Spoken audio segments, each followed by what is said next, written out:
Dios te salve María, llena eres de gracia, el Señor es contigo, bendita tú eres entre todas las mujeres, y bendito es el fruto de tu vientre, Jesús. Santa María, Santa Madre de María, Dios, Madre ruega de por Dios, nosotros los ruega por nosotros pecadores, pecadores, ahora y en la hora de nuestra muerte. Gloria al Amén. Padre, y al Hijo, y al Espíritu Santo. Como era en un principio, ahora y ahora y siempre, por siempre, los siglos por de los los siglos de siglos. los siglos. Amén. San Gabriel, ruega por Ruega Ruega nosotros. por nosotros. San Pablo, ruega por Ruega nosotros. por nosotros. Muy bien. Entonces, me parece que se habían quedado en esta diapositiva. Voy a ahora mismo a ponérselas ampliadas y, un momentito.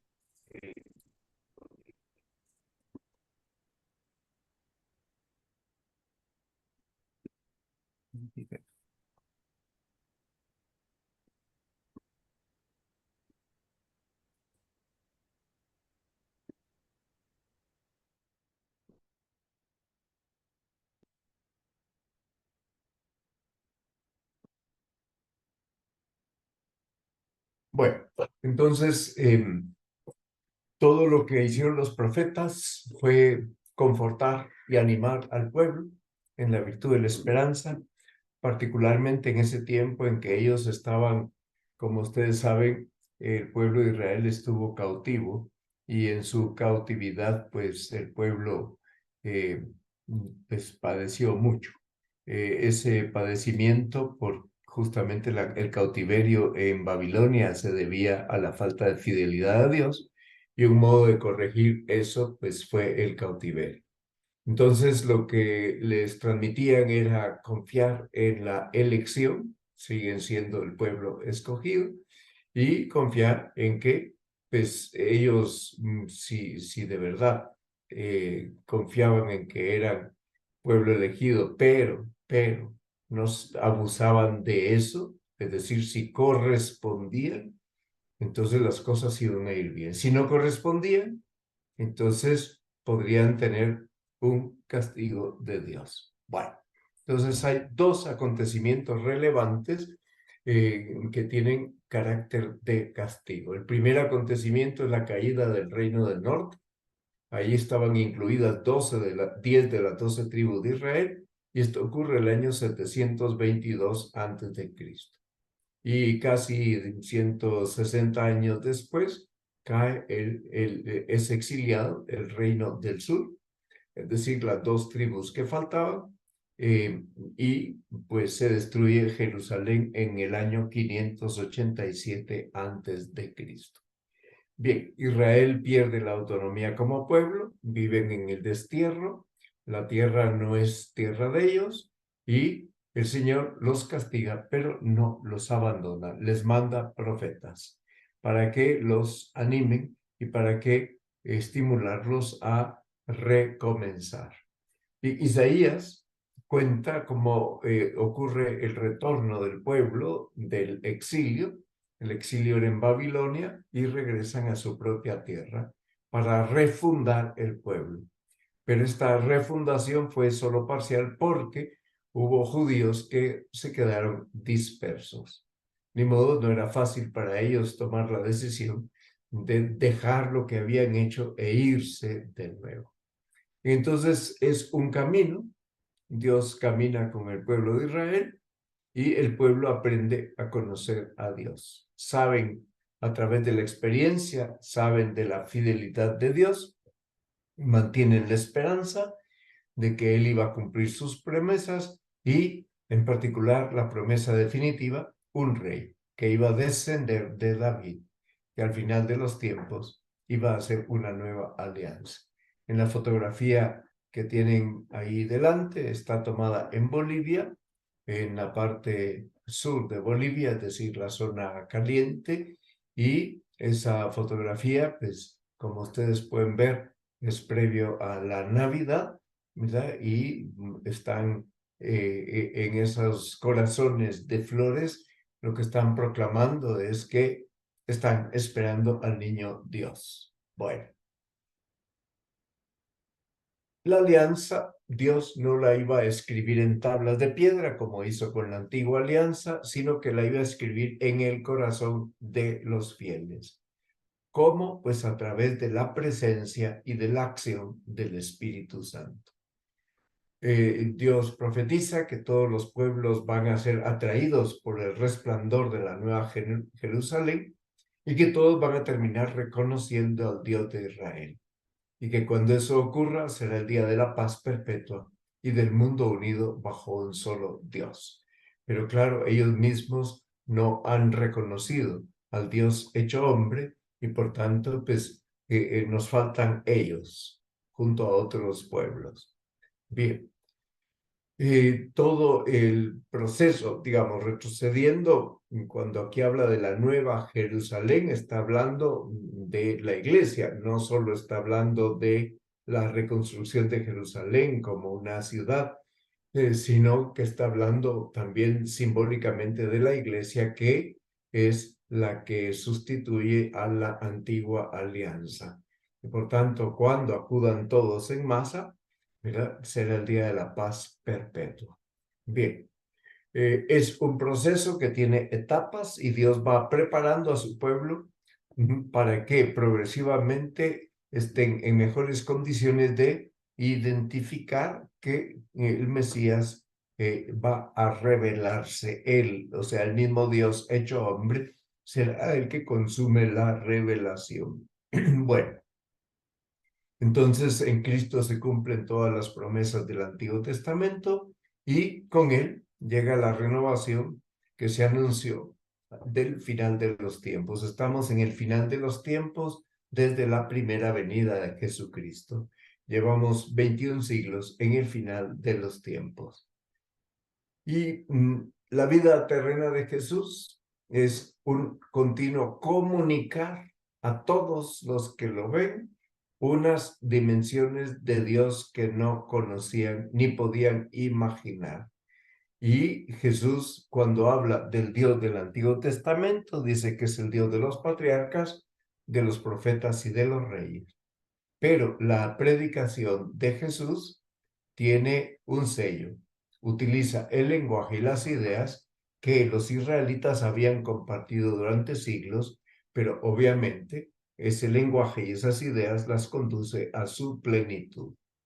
Vamos a hablar ahora de la constitución de la iglesia. Jesús quiso hacer oración a Dios Padre, lo relata San Marcos, lo recoge la Lumen Gentium, y después de haber pasado la noche entera en oración, llamó a sí mismo a los que él quiso. Y de todo aquel grupo grande, eligió a 12. Y estos 12 los elige primero para que vivan con él, es decir, para que tengan con él intimidad, cercanía, que compartan con él. Y a partir de ese compartir con Cristo y entregarle su vida, enviarlos a predicar el reino. Eso quiere decir que ellos son continuadores de la misión de Jesucristo. Desea, por tanto, que estos discípulos la continúen, que evangelicen a todos, y ese es el motivo por el cual instituye el grupo de los que él llama apóstoles, y en ese grupo pone como cabeza a San Pedro. Bueno, esto lo reconocen los apóstoles, no discuten que Pedro es cabeza visible de la iglesia y pues todo lo refieren a Pedro en el sentido de la toma de decisiones. Pero en la última cena ya Jesús, sabiendo que va a dejar este mundo al día siguiente, los quiere introducir en unos grandes misterios. El misterio de su cuerpo y de su sangre, que se van a donar ahí en la última cena en sacrificio, porque la última cena es un anticipo del Viernes Santo y también de la resurrección. Y les pide que ese misterio del que ellos van a ser testigos y del que ellos van a participar, lo actualicen en el futuro.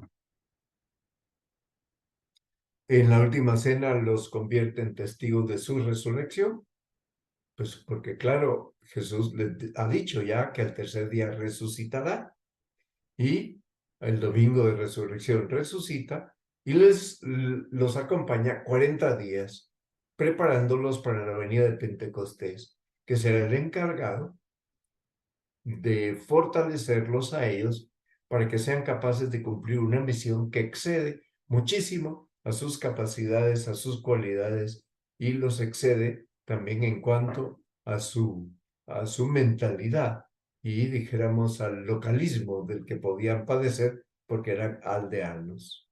Bien, entonces la iglesia queda ya constituida. Todos los hombres de cualquier época pueden encontrar en la iglesia a Cristo y seguir a Cristo por ese camino que conduce a la vida eterna. Pero ese encontrar y seguir su camino es un encuentro que lleva consigo aprender una nueva lógica, que es la lógica que Él ha venido a traer a la tierra. Entonces la iglesia, una vez que Cristo se ha ido a los cielos, mantiene viva la memoria de Cristo. Celebra el memorial de la pasión y muerte de Cristo. Pero presenta a Cristo no como un personaje que vivió, sino como aquel que sí vivió en este mundo, en una época X, bien determinada, pero que resucitado permanece para siempre con nosotros y celebran la Eucaristía. Por tanto, ya en la celebración de la Eucaristía viven el misterio pascual de Cristo. Bien, hablemos de la Sagrada Escritura, la tradición y el magisterio. Este triángulo, Sagrada Escritura, tradición y magisterio, es un triángulo inseparable.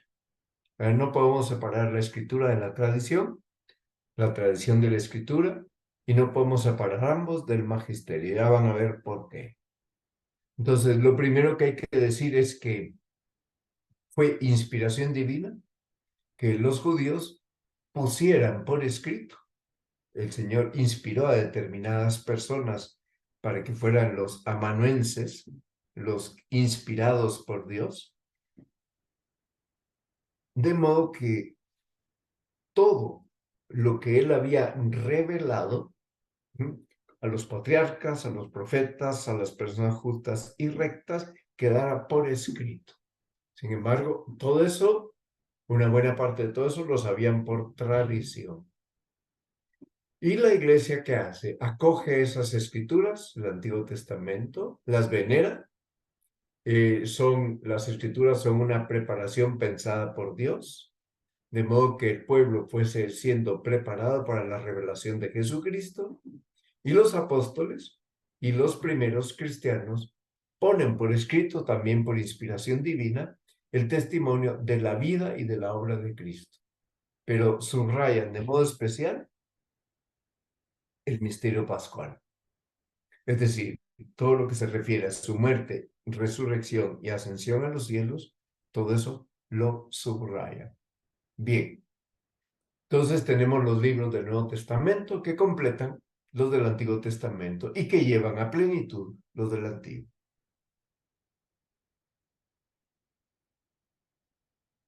¿Qué había preparado el Antiguo Testamento? La venida de Cristo. ¿Qué había proclamado a través de símbolos, de personajes que eran prototipos de Cristo, figuras de Cristo? Había preparado el nuevo. Y por tanto, el nuevo lo que hace, testimonia la verdad y despliega la verdad poco a poco, que está ya contenida en los acontecimientos de la historia de Jesús, que están prefigurados en el Antiguo Testamento. Entonces es como que arrojan luz, ¿verdad? Pero los libros sagrados no son solo un recuerdo, no son un simple testimonio humano de lo que Dios hizo por su pueblo y de lo que hizo por medio de Cristo. Los libros sagrados tienen un fundamento más profundo. No es un libro histórico simplemente, porque el fundamento de los libros sagrados tiene su origen en la acción del Espíritu Santo. Él es el que ilumina a los escritores humanos, el que los sostiene inspirándolos y el que les da luz. De modo que el Espíritu Santo los ilumina para que ellos escriban todo y solo lo que Dios quiere, pero ilumina a unos hombres que viven en una época determinada tienen una cultura determinada, que viven en un contexto social determinado. ¿Qué hace la Iglesia? ¿Cómo considera la Sagrada Escritura? La considera como algo que viene de Dios. Por tanto, no es simplemente una palabra humana muy valiosa, no. Para la Iglesia es palabra de Dios. Y por eso las Escrituras las veneramos como santas y como sagradas. Las respetamos muchísimo.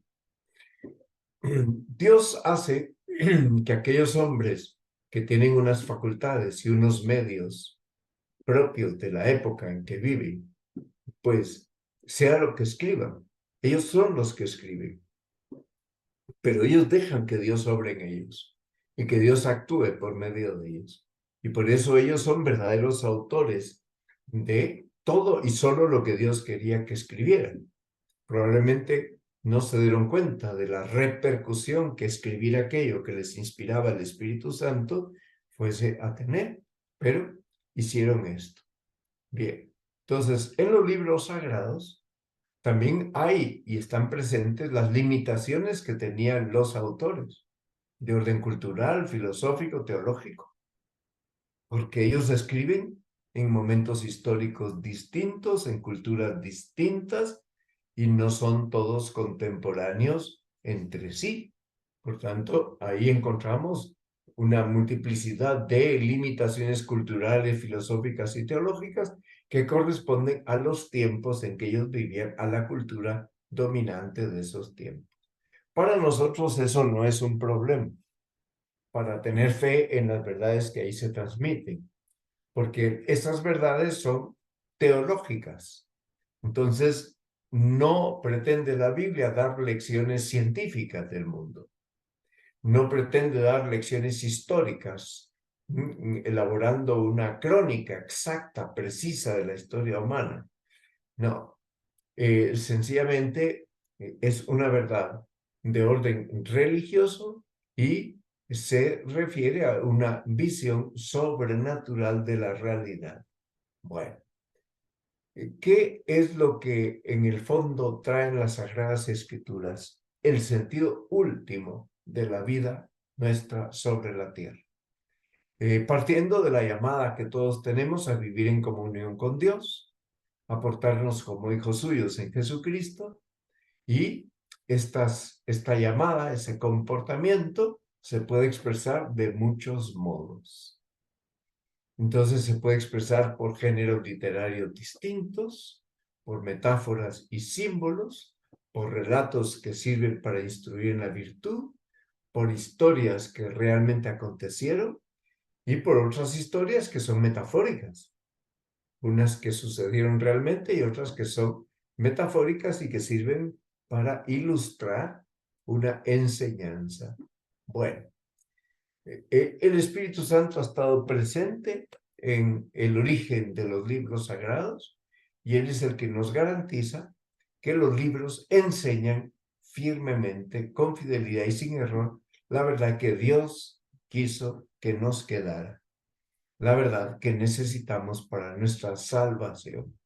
Bueno, veamos ahora cuál es la relación que tiene la tradición apostólica y la tradición viva de la Iglesia con la Escritura. Para poder entender esto, hay que decir que los apóstoles y los primeros discípulos, ¿de qué escribieron? ¿De qué predicaron? De lo que habían visto, de lo que habían contemplado, mientras estuvieron con Él. Pues es que el Señor los llamó a estar con Él, a vivir con Él. Y ellos transmiten de modo oral, iban transmitiendo a las comunidades que fundaban lo que habían vivido junto a Cristo.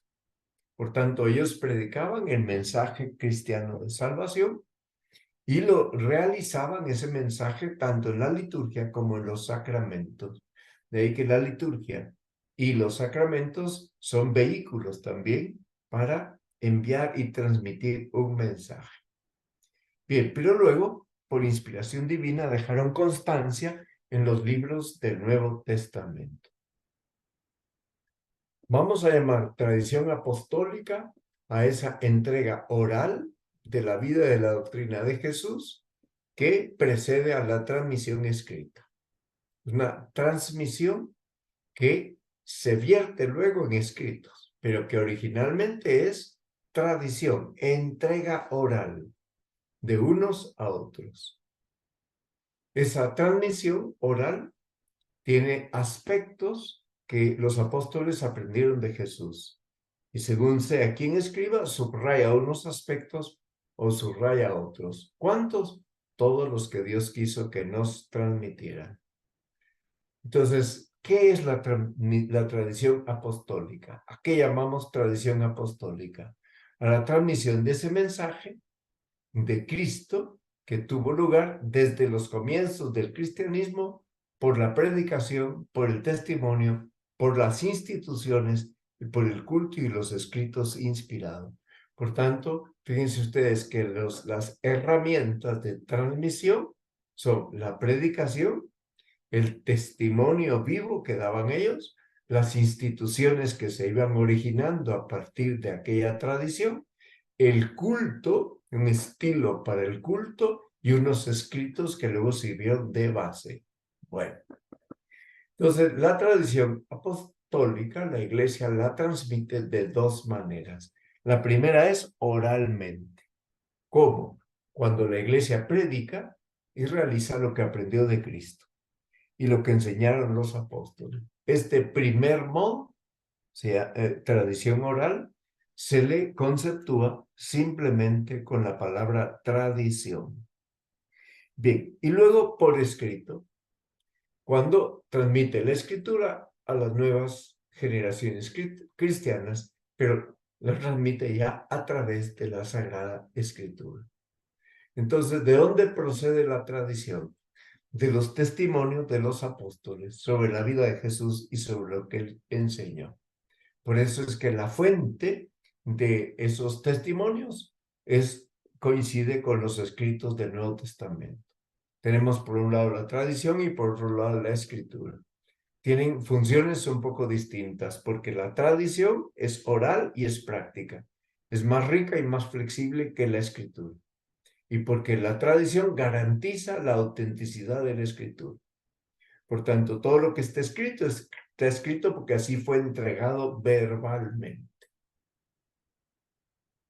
Entonces, ¿qué hace la escritura? Exponer de un modo fijo y de un modo que ya no puede cambiar lo que Jesús predicó y lo que Jesús vivió. Pero lo formula y lo determina.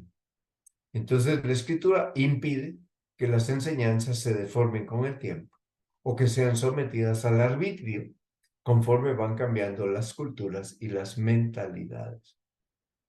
Escribió el emperador Tito, hablándole al Senado romano, las siguientes palabras: verba volant, scripta manent. Las palabras vuelan, lo escrito permanece. Las palabras escritas permanecen. Bien, entonces escritura y tradición se iluminan mutuamente.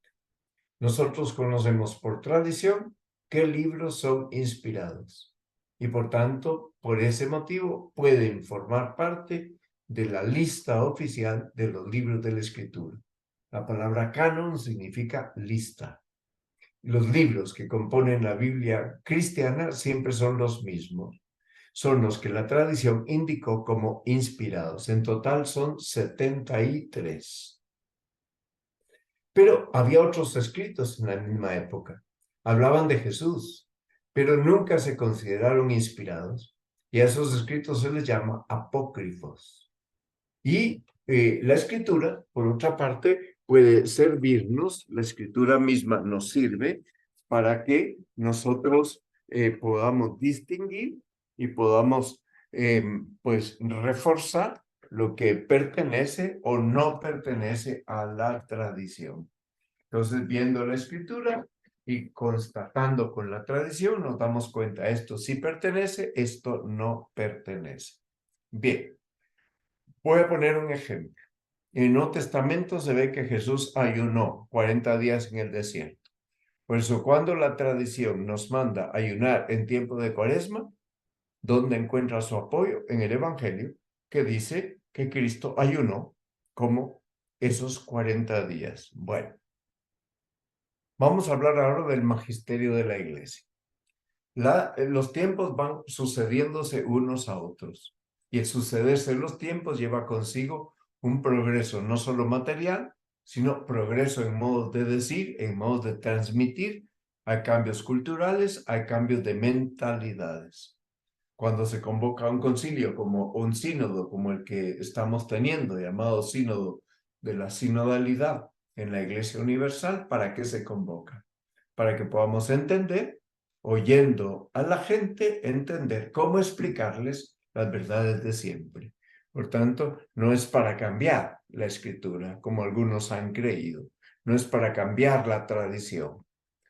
Entonces, hay nuevas perspectivas con el cambio de los tiempos. Hay cuestiones que antes no se planteaban, pero que son importantes en el modo de vivir del cristiano.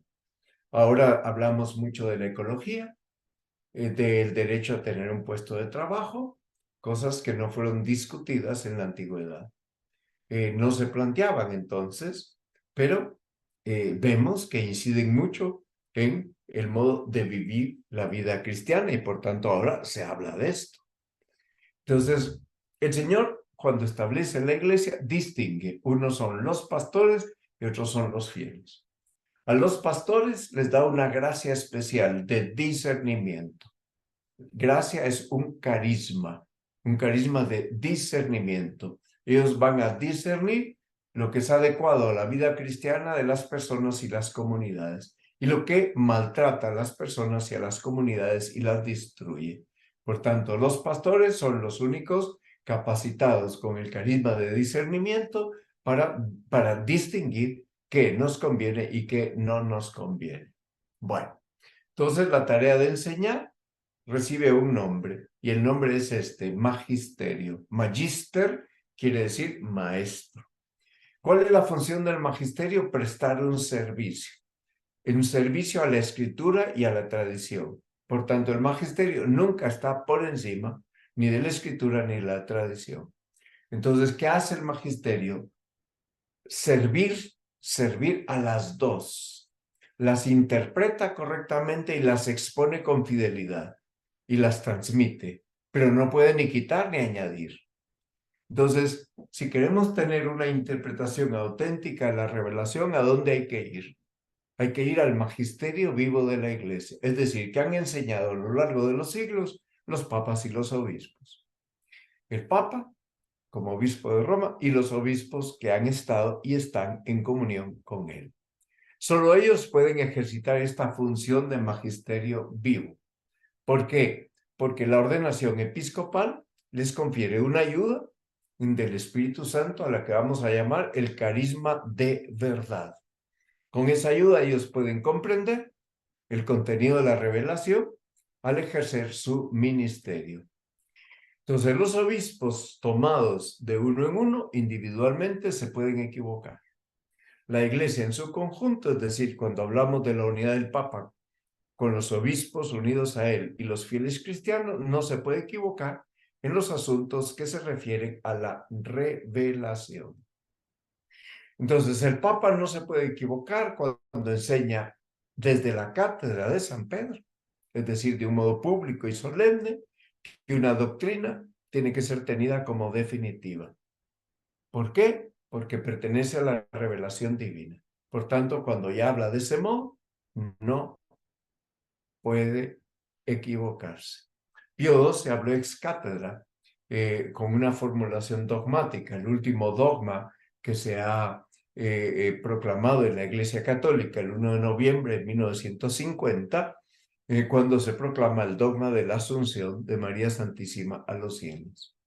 Pero Juan Pablo II proclamó, pero no lo hizo en forma de dogma, sí dijo que estaba ya como un asunto cerrado y que por tanto está definitivamente claro el tema de la ordenación de solo varones, ordenación sacerdotal y episcopal, ¿verdad? Es lo más próximo que tenemos a una declaración dogmática en el magisterio reciente. Bueno, entonces, ¿qué pasa con los concilios ecuménicos? Ecuménico quiere decir universal. No se equivocan los pastores reunidos en concilio y unidos al Papa cuando ellos indican Esto debe ser creído porque esto pertenece a la fe de la iglesia. Si están de acuerdo y hay unanimidad, no se equivocan. Bien, entonces no se equivocan. ¿Por qué? Porque el Espíritu Santo asiste a la iglesia para que enseñe con verdad la doctrina de Cristo. Y por eso no hay equivocación. Ahora vamos a ver cómo entender, cómo interpretar la Biblia. La Biblia tiene dentro de ella misma la vida y la historia del mundo y la historia de los hombres. Pero no es una historia en plan de crónica exacta de acontecimientos, no es una historia que siga las reglas de los historiadores, sino que es la historia de la salvación. Y todos los libros de la Biblia tienen muchas enseñanzas. Por tanto, vamos a ver cómo entender la Biblia, porque a veces podría parecer que la Biblia se contradice. Podría parecer que la Biblia enseña verdades que no son justas. Y por tanto, se piensa que esas actitudes podrían no ser verdad. Por ejemplo, hay temas muy controvertidos. La violencia.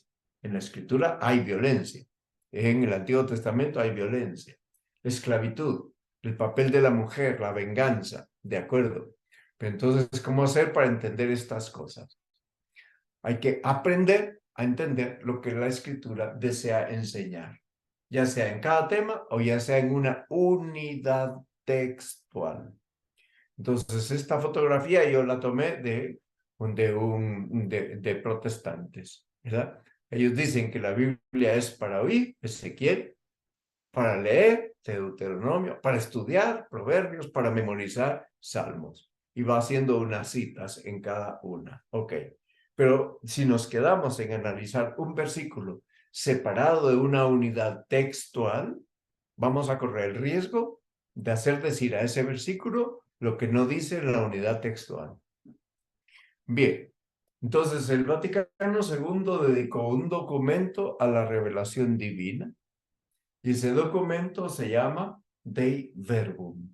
Es una constitución dogmática, así se llama ese documento.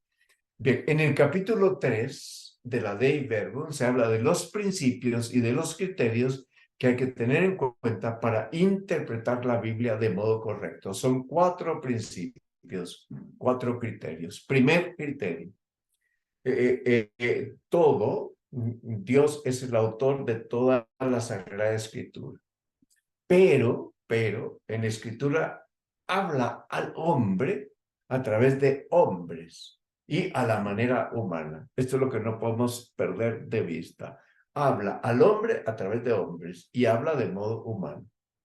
Entonces, si queremos interpretar rectamente la Escritura siguiendo este criterio, ¿qué tenemos que investigar con atención? 2 cosas. ¿Qué han querido afirmar verdaderamente los autores humanos? ¿Y qué ha querido manifestar Dios a través de las palabras humanas? Bien, segundo criterio. Es un libro inspirado por Dios.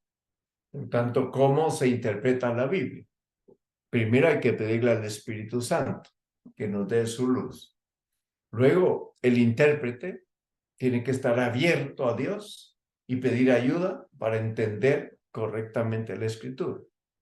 Y si falta esa apertura, es muy fácil que haga una interpretación llena de prejuicios, de ideas preconcebidas o a favor de sus intereses personales. Tercer criterio, hay que prestar mucha atención al contenido y a la unidad bíblica, porque solo entendida en su unidad es escritura. Si la entendemos parcialmente, ya deja de ser escritura. ¿En qué sentido? Que la Biblia trae un mensaje de Dios, una palabra de Dios.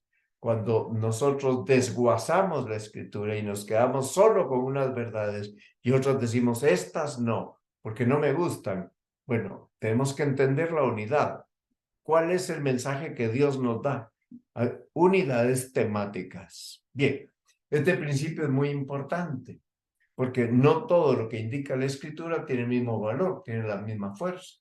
No en todo se expresa por igual la palabra de Dios. Entonces hay que distinguir, ¿verdad? ¿Cuál es el valor que tiene esta parte? ¿Cuál es la fuerza que tiene esta parte? Ok. Entonces toda la Biblia apunta a Cristo. Cristo es el centro y el corazón de la Escritura. ¿Eso qué quiere decir? Que dentro de la Biblia hay una jerarquía de verdades y de conceptos. Están todos referidos a Cristo. Ahí está la jerarquía dada allá. Queremos que es el eje central, el corazón de la Escritura, el centro de la Escritura. Si nosotros intentáramos enseñar la Escritura al margen de esta verdad, estaríamos cometiendo un grave error. Por tanto, hay que tener siempre en cuenta que Cristo es el centro y conocer la Escritura nos ayuda a interpretar en su dimensión verdadera y con el alcance verdadero pasajes que podrían sorprender al lector. En cuarto lugar, la Escritura hay que interpretarla en el contexto de la tradición viva de la Iglesia. ¿Por qué? No puede existir Escritura sin tradición. Entonces, la tradición viva de la Iglesia es expresión escrita de esa revelación. La tradición es la expresión oral. La Biblia es la expresión escrita de la revelación. Entonces, están concatenadas.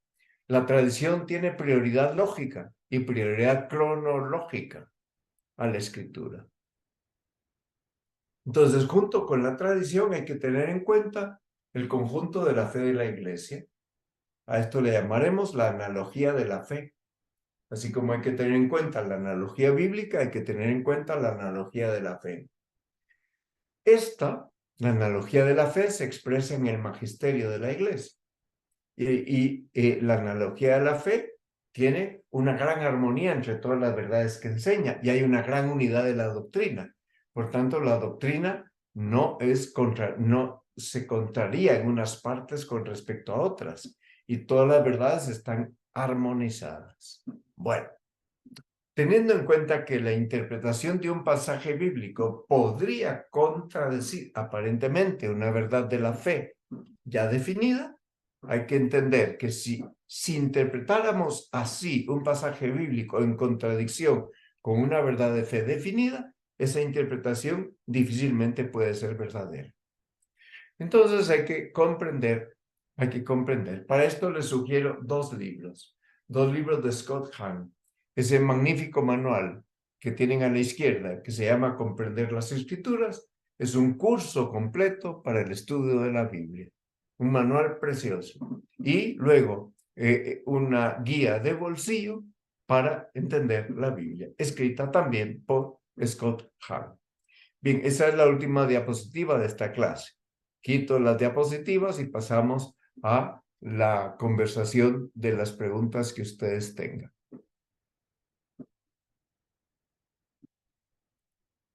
Vamos a ver.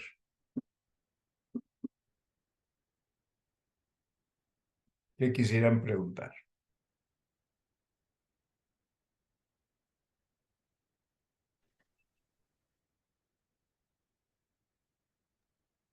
Don Mario, Sí, en el Antiguo Testamento es bastante clara la cronología del orden de los libros en la Biblia.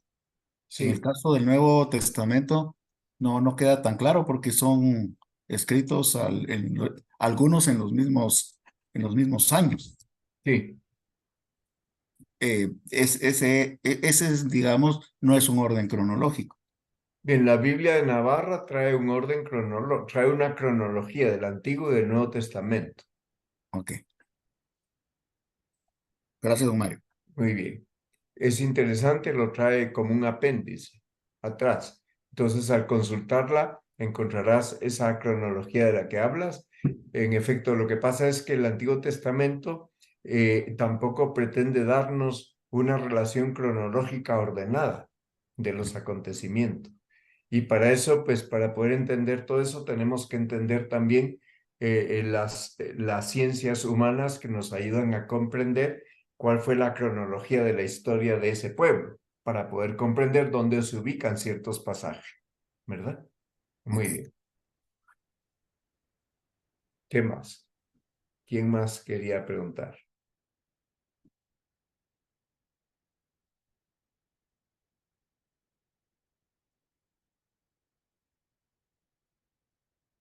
Bueno, pues como ustedes saben, mañana es día de precepto. El precepto ya En cuanto a la Santa Misa, comenzó desde hoy a partir de las 4 de la tarde, y a las misas de hoy, a partir de esa hora, son misas de el Día de la Inmaculada. Por tanto, es un día en el que tenemos la amorosa obligación de asistir a la Santa Misa.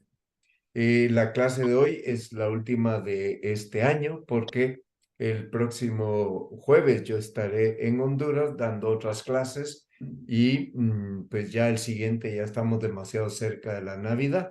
Por tanto, reanudaríamos. Yo regresaré el 8 de enero, estaré ya de nuevo en actividades de formación. Por tanto, a partir del 8 de enero, el jueves siguiente al 8 de enero, pues tendríamos ya nuestra próxima clase. Esto significa entonces que si hoy es 7, ¿verdad? Es 7, tendríamos ya el 11, el jueves 11, tendríamos nuestra próxima clase. Reanudamos el jueves 11 la clase. Yo se lo estaba recordando, Mario. Muy bien. O sea que tocaría la clase número 4 Así es. a las 6:15. Así es. ¿De acuerdo? De Yo acuerdo. ya lo dejé apuntado en mi teléfono para también recordarlo yo, y seguimos adelante. Si alguien Don, más quiere ahora hacer alguna pregunta, con mucho gusto se la resuelvo. Los días de precepto, pues, en este mes son 2, el 8 y el 24 en la noche, o 25, porque el día de precepto es la Navidad, el 25, pero ya con la misa de la noche del 24, ya estamos en la misa del 25. Ahora hay que hacer la salvedad de que este año, pues, cae 24, es domingo, y por tanto, pues hay que ir a misa el domingo y el lunes. O sea, no hay don dos Mario, por uno, no hay dos por uno, ¿verdad? Porque don alguien Mario, y podría decir, pues yo voy a misa el 24 en la noche, así oigo la del domingo y la del lunes juntas. Entonces, no hay dos por uno, no hay combo. Domingo el 31 y el primero. Bien, don Mario, sí, sí, desde ya lo estamos encomendando con mucho cariño, ya sea que lo queremos mucho. Mañana es un día especial, no solo por la Virgen, sino por tenerlo a muchísimo. usted como un gran padre y sacerdote para nosotros. Muchas gracias. Feliz Mañana cumpleaños desde ya. voy a cumplir 3 chocas. Entonces, ya solo me falta una para ajustar el billete. Pero bueno, Dios sabe cuántos más me va a dar. El caso es que sí tuve la gracia de Dios de nacer un 8 de diciembre. Mañana estaré en una ordenación sacerdotal en Cuilapa. Ahí se ordena en Santa Rosa. Va a ser ordenado uno de los muchachos que fueron a estudiar la teología en la Universidad de Navarra, y fue mandado por su obispo allá a estudiar allá y a vivir en el Seminario Internacional Vidasoa, que la obra ofrece a los obispos de todo el mundo para formar a sus sacerdotes. Así es que estaré ahí toda la mañana y el principio de la tarde, pues, y eso será ya un regalo de la Virgen, también poder estar en esa ordenación. Así Desde es ya lo que encomendamos. les pido que lo encomienden. Él se llama Axel David, y pues Axel David cumple, pues será mañana su ordenación sacerdotal. El 29 de junio fue su ordenación diaconal, y con él se ordenó otro diácono que va a ser ordenado presbítero después, no mañana, sino en otra fecha que seleccione el señor obispo. Entonces ya les pido que encomienden a Axel David, y, y pues ya Dios dirá cuándo es la ordenación del siguiente. Axel David Castillo es su nombre. Así es que ya le compartiré a Klaus la invitación para que, por lo menos teniéndola ustedes en el chat, puedan compartirla y puedan encomendarlo. Yo se la comparto ahora mismo a Klaus, y él se las compartirá a ustedes. Muchas gracias por todo, que Dios les bendiga, y estaremos viéndonos, si Dios quiere, en el mes de enero. Gracias, don. Dios te salve María, llena eres de gracia, el Señor es contigo, bendita tú eres entre todas las mujeres, y bendito es el fruto de tu vientre, Jesús. Santa María, Madre de Dios, ruega por nosotros pecadores, ahora en la hora de nuestra muerte. Amén. Amén. Gloria al Padre, y al Hijo, y al Espíritu Santo. Como era en un principio, ahora y siempre, por los siglos de los siglos. Amén.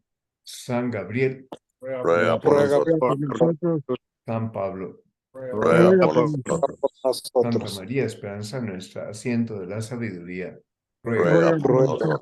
Que descansen, que tengan una santa Navidad, un feliz día de la Inmaculada y un año nuevo lleno de bendiciones. Igualmente, don Mario. Feliz cumpleaños. Muchas gracias.